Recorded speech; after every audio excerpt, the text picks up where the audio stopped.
Monsieur Chakunti, voilà une idée très ingénieuse. Investir dans ce secteur sera très bénéfique pour nous à long terme et les 4 milliards, vous les aurez, ok? Ne vous inquiétez pas, moi je marche à 100%. Je vais faire appel à madame, elle va vous servir un bon vin de 50 ans d'âge. Non, monsieur Paul, ne vous inquiétez pas. Je pense que je vais me dépêcher parce que j'ai d'autres investisseurs qui m'attendent. Ah, ok. Ah, est-ce que tu sais que Massou est une sorcière? Massou ne t'aime même pas un peu.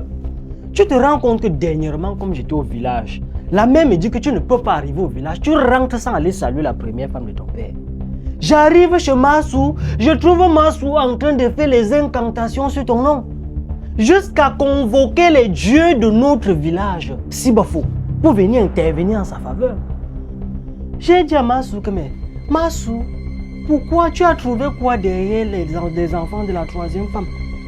C'est là que Massou me dit que tu n'es pas bien, que tu n'es pas un homme bien, que comme tu es le plus riche de la famille là, notre dernier petit frère, c'est toi qui l'avais vendu pour avoir l'argent.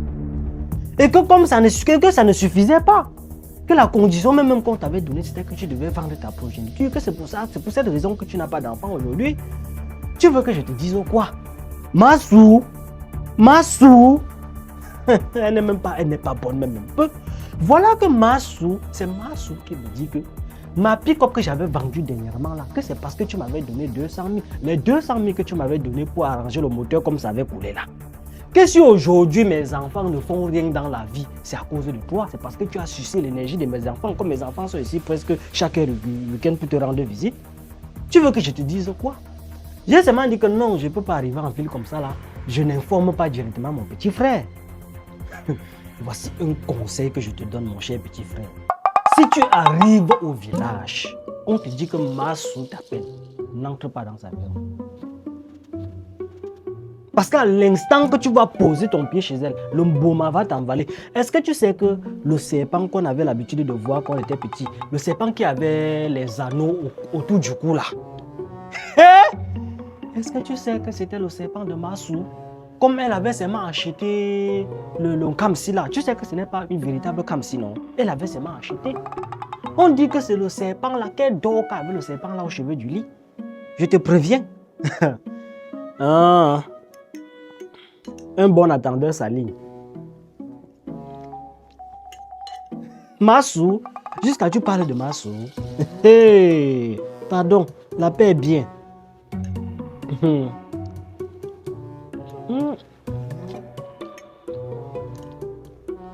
C'est que ta femme a toujours raison. C'est notre chef culinaire dans la famille.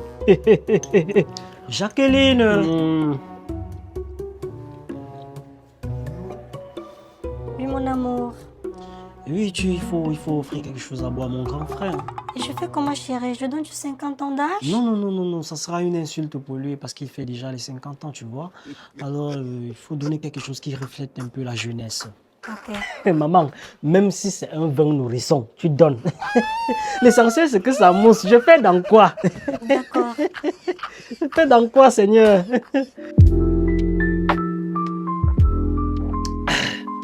Donc, comme je te disais tantôt, attends, je coupe d'abord un deuxième verre là. La soif devait me tuer. Ça, c'est du bon vin blanc de chez nous.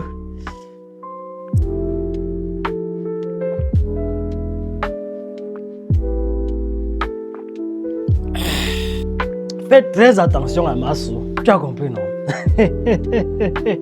A few moments later. Mado, tu te rappelles de tout ce que je t'avais dit, comme Massou m'avait dit au village là, que Tanya est un gros sorcier.